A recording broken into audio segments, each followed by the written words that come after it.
This video is sponsored by Gamos Metal Cruise 2023.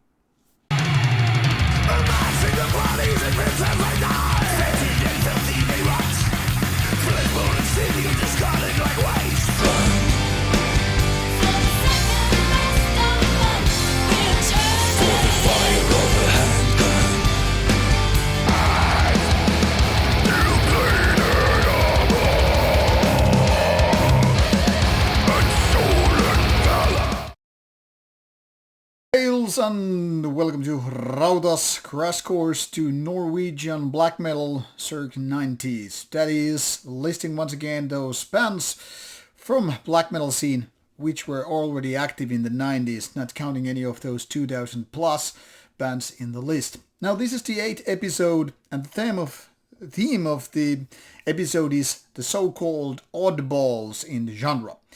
Now, throughout the previous episodes, you've already seen some 20 bands which have been more or less coming down from the list, from the biggest ones to, say, not as big ones. We've already covered some of the major players in the black metal scene from Norway, active or whatnot. We've already covered some mid-sized one, etc. A lot of bands, a lot of releases, lots of activity. Now, when it comes to the oddballs, I decided to group these three bands in so that they would kind of have something in related to one another. Much like the previous episodes, I always go with certain kind of trios. So these are not always as coming from bigger to smaller. For example, the first band of today, Arcturus, is actually somewhat bigger, at least in certain numbers, than some of the other bands I previously featured. But like I said, I'm lumping up these in a way that it makes more sense. Like the previous episode, it was all about bands that are dead, which really can't be compared to these bands which are not dead, if that makes any sense. Now, be that as it may, as a disclaimer for this video, today's topics are Arcturus, Covenant, and Dødheimsgard, DHG. Not in that order though, but you'll figure it out. So off we go, and let's start talking through about these Norwegian bands, which are not that obvious when it comes down to black metal. Why so? Well, you will soon understand. If you're already familiar with the band, I don't know if I have much to say to you. I mean, you already know the story, you already know the nature of these bands, and you already know the nature of the music. However, if you are not familiar, or why you should not be interested in these bands, or be interested in these bands, I hope to entertain you for a little bit. But that is what it is, and let's start with Arcturus. Now, much like most of the Norwegian black metal big names anyway, Arcturus was readily there early enough. I mean, probably a lot earlier than a lot of other bands if you really think about it, starting as early as 1990. Now, that alone should be one of the pioneer status bands based on when the band was founded and all that stuff, but let's be honest about it, they probably had a certain kind of identity crisis. Now, this is a half guess play here, half based on facts. I'm saying this because while other bands that started very, very early in the 90s, they had already figured out when they had their demos out or whatever, and soon after they were doing albums. I'm talking about bands like Immortal, Burzum, Doctrine, obviously, etc. So while Arcturus was right there very, very early on, taking a look at their first, for example, My Angel single 1991, or back then it was probably just an EP. It was only as late as 1996 when the band actually put out an album. That's 6 years. I mean, it's a long era of time, really, if you think about it, how teenagers or people in their early 20s were doing music. When I say teenagers, I literally mean it. A lot of Norwegian people are roughly the same age as me. I mean, some of them were probably born as early as late 60s, Euronymous anyone, but most of the guys were something like 1972, 1977, roughly that era. Me being 1975 puts me exactly the same spot in terms of age, for example, with Emperor guys and Satyrican guys and stuff like that. So some of them are older, some of them are younger than me, so I'm roughly knowing what I talk about when I'm saying, like, back in 1995, for example, I was turning 20. So guys who were like 1975, for example, or 1974, that matter, barely cross the boundaries of teenagery, and that of course reflects in the music in so many ways. Arcturus is no exception to that. I mean, coming as early as 1990, and the guys not exactly being in their 20s back then, it kind of explains itself why it took time a little to figure out what they want to do, etc. So My Angel is considered some kind of a cult classic for that. It was there early on. As you can see, 1991, maybe I should zoom it a little bit so to give you an idea. And back then the band was quite different than what it would be later on. Now My Angel is, for a reason, considered some kind of a black metal cult classic because these two tracks, which came out early on indeed, were really giving a sign that Arcturus would be joining the ranks of those black metal bands, like I mentioned earlier, in addition to bands like Emperor and what have you. But as it turns out, a little bit later, for example, Constellation, including some of the early tracks here, which are later on, by the way, released with My Angel as a compilation. And I totally recommend you to listen to that. Because, for example, this compilation from 2022, including both of these releases, already give you quite a bit of an idea what was going on with Arcturus camp. I mean, 3 years of difference means a huge steps. And by the time when the debut album Asperahiem Symphonia came out, it was clearly, in a way, a groundbreaking thing. Personally, I never liked it. Not in the days I was more like upset, peering more like this true black metal person back in the days, late 90s. I was like, what the hell is this pure bullshit? I know it divides people into two different categories. Basically, those who disliked it, hated it for being something totally different, not being black metal that much anymore, and those who just absolutely worship and love it because, well, it's not your typical black metal release. This could be a whole video topic for debate, like whether or not it is considered black metal release in the first place. We're not gonna talk about that too much because it would be just an endless conversation between me, you, and some of the people who disagree with me, but it's fine. I'm just saying, if you expect Arcturus' debut album and the following ones to be some kind of a pure blood black metal ones, I am not using the word true here. I'm using the word pure blood because I'm here referring to music, the riffs and all that stuff beyond lyrics and all that stuff. It's two different things to talk about black metal as a wholesome thing with ideologies, worldview, lifestyle and all that stuff, and just music. So let's focus on the musical side here. And in those respects, Asperahiem Symphonia and the following up album, the second one, which is also a rather unusual name for a black metal album in the terms of when everything was clearly just purely English, with the exception of the Mysteries from Satanas.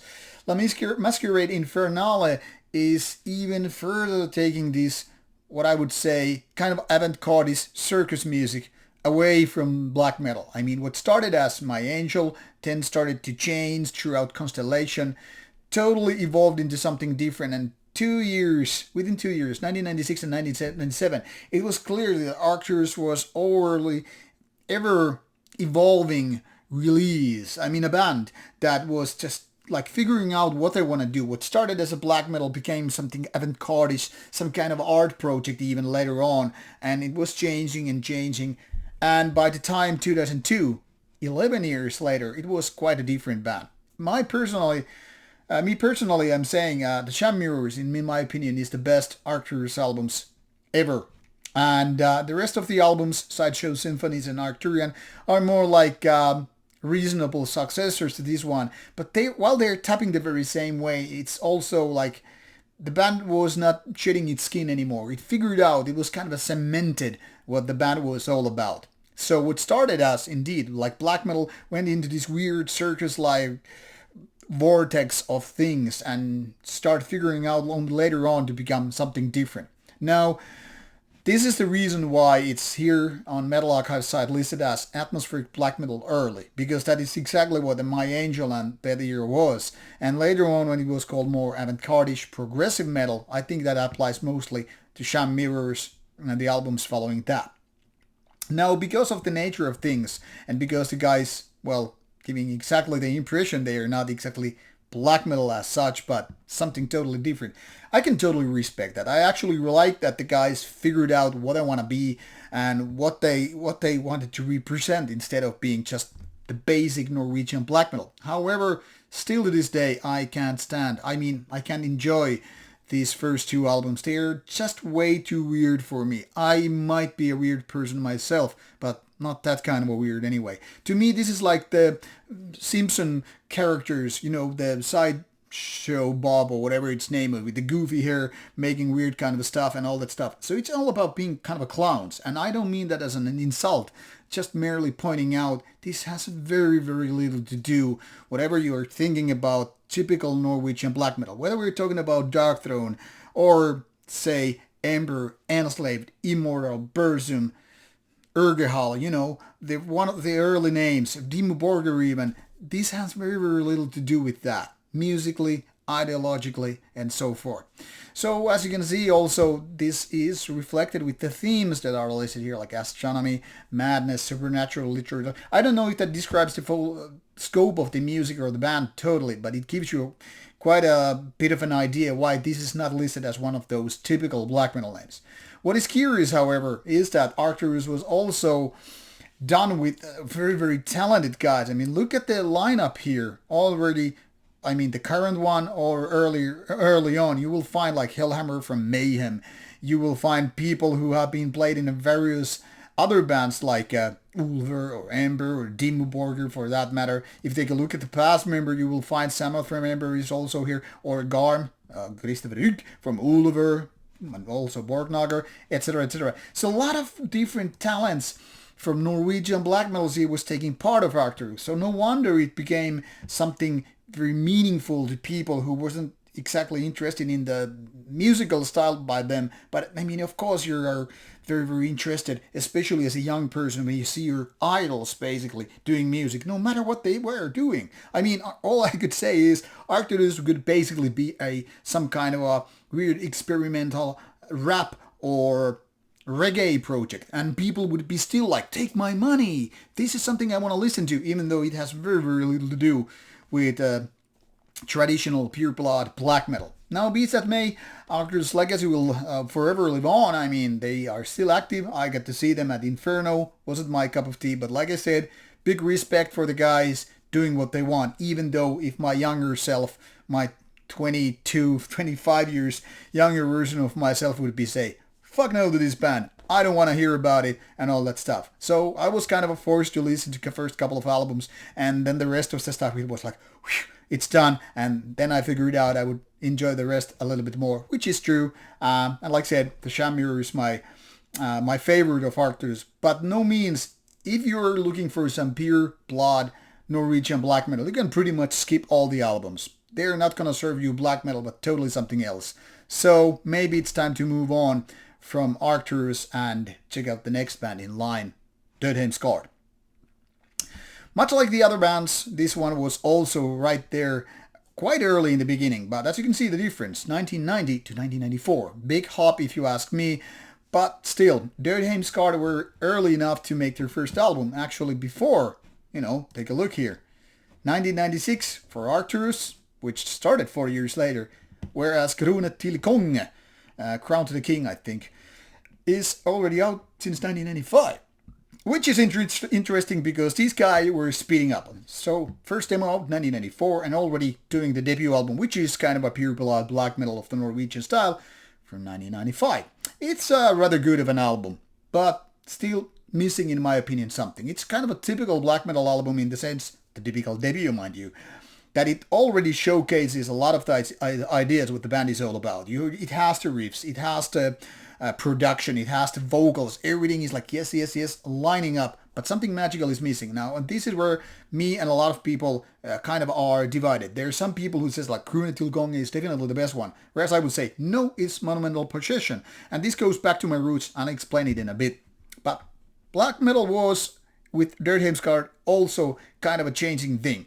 So what started here with the Kronet til Konge being, well, quite traditional, unoriginal black metal, was suddenly changed to Monumental Procession, being kind of a trashy. And after that, there's no black metal at all with Dødheimsgard. Well, mostly anyway.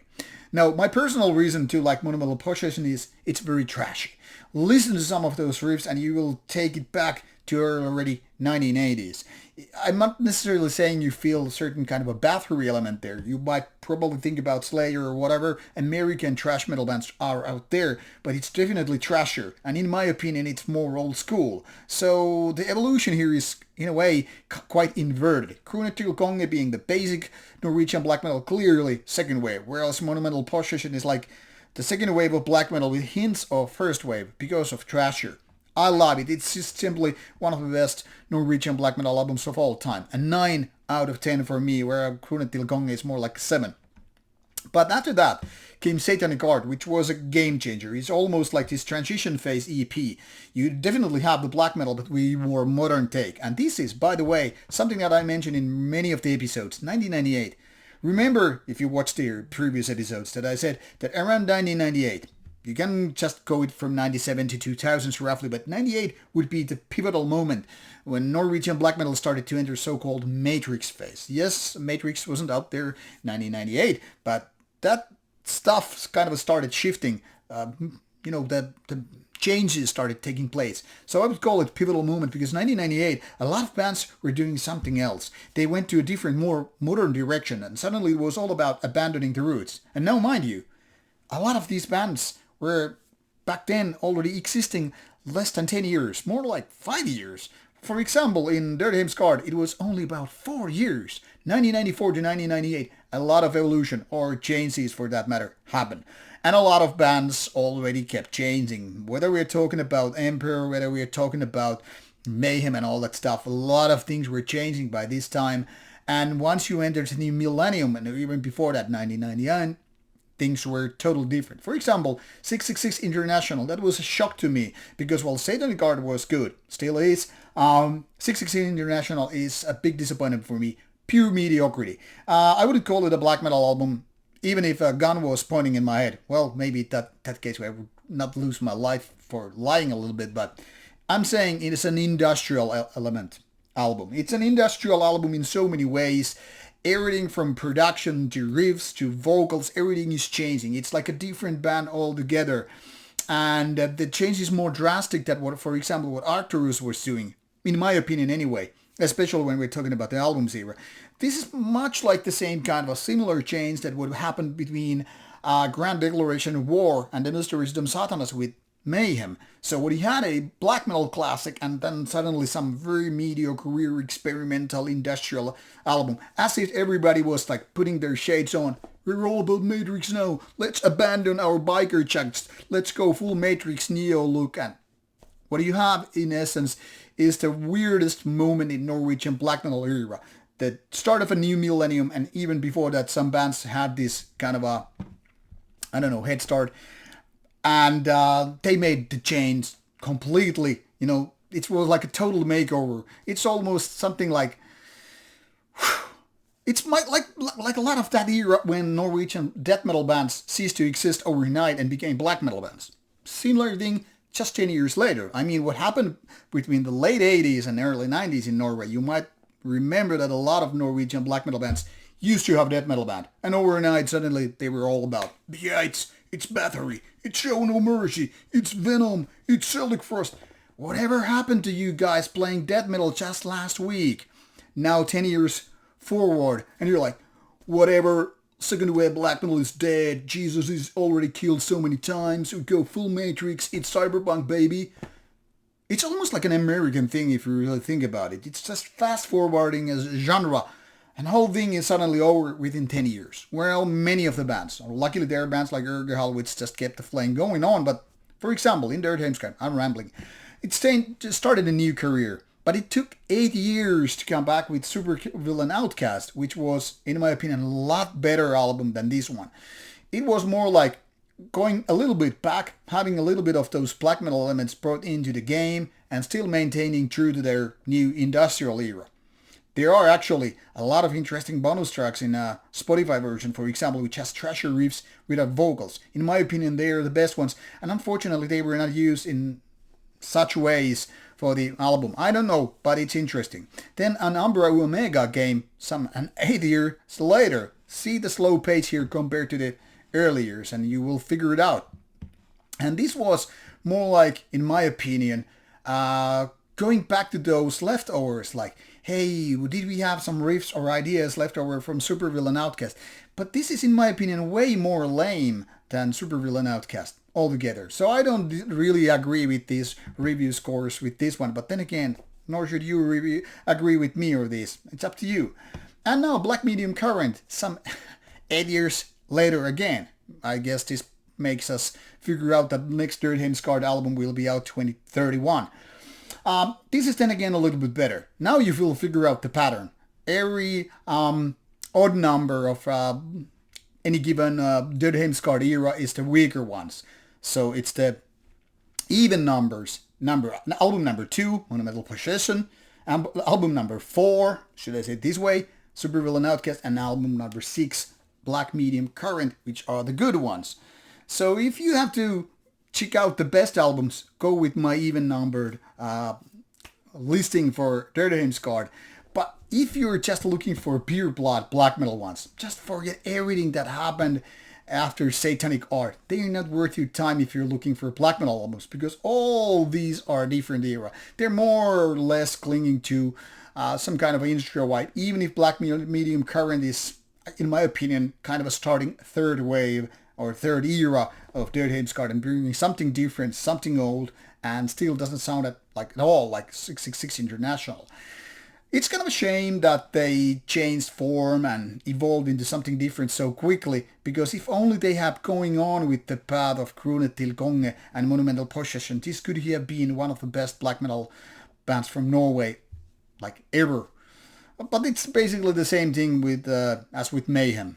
Whatever started with, Death Cross and the Mysterism Satanas was lost so quickly with Grand Declaration of War, and the rest, well, not as good as you can figure it out.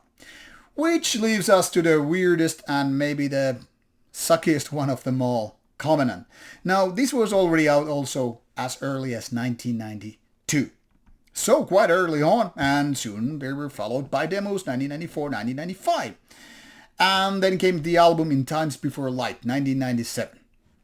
Now, the band later on changed their name to The Covenant with K, so there are a couple of more albums out there, but let's first stick to this one, because it's a kind of a different breed, different style and all that stuff. Now, Covenant started with members much like Dødheimsgard, quite namely people, I forget to list that, but you will live with it. So this lineup that Covenant had was actually a lot to do with, the key members of the bands. I mean, for example, Nagash played in Dimmu Borgir. Hellhammer already played in a bunch of other bands, mostly Mayhem. And then you had people like, once again, look here, Sved, who was also part of Arcturus and Ulver and other projects. He was there. And Sarah Jezebel Diva was there doing vocals for one album at least. And she has also a list of other names like Cradle, Phil Hegadian Throne and all that stuff. But mostly this came down to these two guys, Nagash and Blackheart. And Nagash indeed had his role in Dimmu Borgir and Troll, for example, Carpe Tenebrum. These are also bands I will go later on. So these guys figured out, let's do Emperor. And that's what exactly happened in Times Before Light 1997. In my opinion, it's more like a kind of a In the Nightside Eclipse worship one. Whereas In the Nightside Eclipse is absolutely a stunning classic. In Times Before Light, it's like the budget version. Sort of like, so I cannot afford to buy a Porsche or Mercedes-Benz. How about I buy some Volkswagen or Skoda? You know what I mean? Or maybe you're looking for Japanese sport car and you're like, I'm out of money. How about old Toyota? I'm not gonna disrespect those car brands. I'm just saying In Times Before Light is almost like a budget version of that. It's almost like a bulk lager compared to some craft beer. So kind of a decent, does its job, but man, it's no In the Nightside Eclipse. But it's symphonic, melodic, black metal, nicely done and all that stuff. Which should definitely go towards better, right, when you evolve. No, well, quite the contrary. In my opinion, Nexus Polaris, the second album, and the last one with this name, is more like stripped down, more boring version of this one. Maybe it's more original, and I remember people being divided on this. A lot of people, I guess, still say, yeah, it's a great album. It made them to a different level with symphonic stuff and all that stuff, soprano vocals and all that stuff. I find it way more boring and way more farther away from black metal. But I would consider it a symphonic melodic black metal album, so there it is if you need to listen to it. Much like with Arcturus and Dødheimsgard, the band was always evolving. But unlike Arcturus, I would say at least Covenant did a couple of black metal albums, even if they're not that good. For me, in the times before Light, it's a 7. Nexus Polaris, 6. So there you have it. But whatever happened to the band later on does nothing to do with black metal, or not more than this wonderful photo of the band back in the days. Now, they did animatronic in 1999. And as if I was saying about 666 International or other bands going into the Matrix era, this is exactly that. Kind of an industrial thing, and to be honest, it's kind of a lame album. It's almost like you want to have black metal vocals with industrial music. Not for the weak. I cannot really recommend here. Now you have also in Times Before Light listed here a couple of times, but this is probably more about copyright reasons than actual reworking the album 2 times. The other version is actually industrial version of the album. That is out of Spotify. Too bad, because I couldn't listen to it, but then again everybody keeps saying it's just a worse industrial version of the original album, so maybe I'm not missing out. And for the sake of this video, it doesn't really matter. It's not black metal anymore, it's just something different, so there you go. But out of curiosity, I went to Animatronic and SETI, and they are kind of a horrible pop synth industrial albums. Tells you a lot that the best tracks on these two are cover songs. And if you can enjoy industrial music, and I'm not talking about Rammstein here, maybe go for them. But when it comes to black metal, they have none of it, except with the raspy vocals. So with these 3 oddball orchestras, or should we say 4 if you count the Covenant with K as a different band, I can say there is not much to listen to. You can pretty much go for 2 first Covenant albums if you're into symphonic black metal and you're done with the band. For Dødheimsgard, you can go with the 2 first albums and give the rest just pass unless you want to hear the industrial era. And for Arcturus, maybe just go for My Angel or My Angel / Constellation.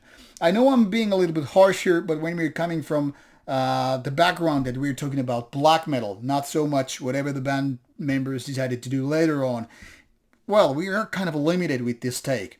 So if you only think that big bands such as Metallica or whatever changed your style, from Kill 'Em All, the Black Album, well, it's not just limited to that. A lot of these underground artists decided to do weird moves back in the days. Some people are able to like all of these albums mentioned, despite the changes, despite different styles, and it's fine if you can. But if you're looking for black metal recommendations, I would say out of these 3, just stick to Dødheimsgard's 2 first albums. You can just give the rest a pass. This is my take on Norwegian black metal oddballers from the early 90s. Now, looking forward, your comments, your favorites, your dislikes and all that stuff in the comment section. Please come back with your opinions, suggestions, recommendations and all that stuff. What these albums or bands mean to you. Looking forward to hear about it, and the next episode will be totally something different. So Crash Course episode 9, we'll see that about later on. Now take care and enjoy the rest of the weekend. Bye bye.